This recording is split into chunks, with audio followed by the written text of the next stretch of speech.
Well, areas of Texas went from the driest August on record to the wettest August on record in just a matter of hours. Matt Yurosavec joining us now for weather. Matt, what was it with that system that caused these hurricane-like rainfall totals in Texas and across the South this week?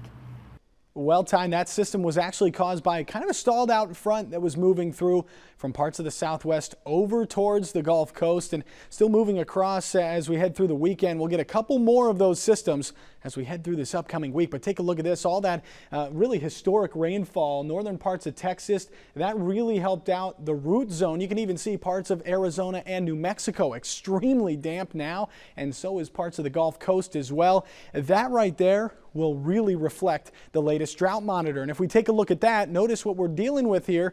Improving drought conditions, the Texas Panhandle, northern Texas as well, and then Colorado down to New Mexico and parts of Arizona, where all those drought conditions that we've seen really since the beginning of this year starting to be resolved by some of those monsoon rains in the Southwest and that heavy rainfall, which we're expecting more of as we head through this week in parts of the South. And you can really start to see where those improvements happen, parts of Louisiana up into northern Texas and then back towards the South and West. And we'll continue to keep an eye on that. But here's a look at the jet stream as we head through this week.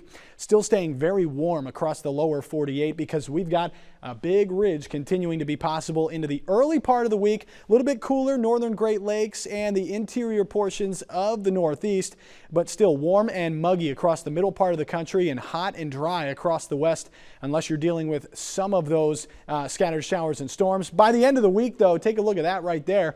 A dip in the jet stream could bring some more precipitation into the northwest. Here's a look at Monday's forecast. The storm system starting to move off to the east. Scattered showers and storms under high pressure there across the southeast. That brings more chances for rain across parts of the country where we're dealing with those drought conditions. Meanwhile, staying very mild across the north and across the west. It will be hot out there, but most of the rain staying across the deep south, across the Gulf Coast, and then up into the mid-Atlantic states.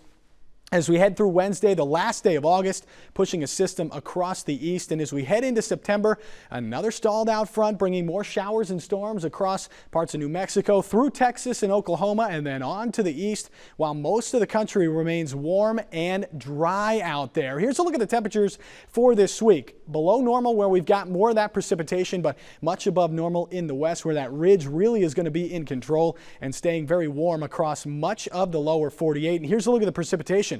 Below normal across the north, and we're dealing with more rain, especially across parts of Texas, much above normal, and that could eat away at more of those drought conditions through this week. Now, we did put together that fall temperature forecast, September, October, and November.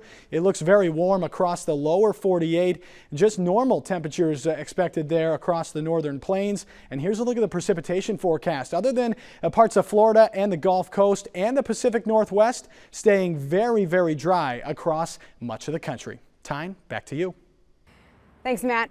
Well, weather was definitely the story of Crop Tour this year. We'll hear from Chip Flory and Brian Grady about the surprises, disappointments, and highlights of Pro Farmer Crop Tour this year and the impact that it could have on the U.S. crop supplies this year. That conversation is coming up next. U.S. Farm Report is brought to you by Endzone from Farm Shop MFG, which allows you to rehydrate your soybeans from 10 to 13%. On a 20,000 bushel bin, that's an extra semi-load added to your bottom line. Order your Endzone fan by August 29th and receive 7% off.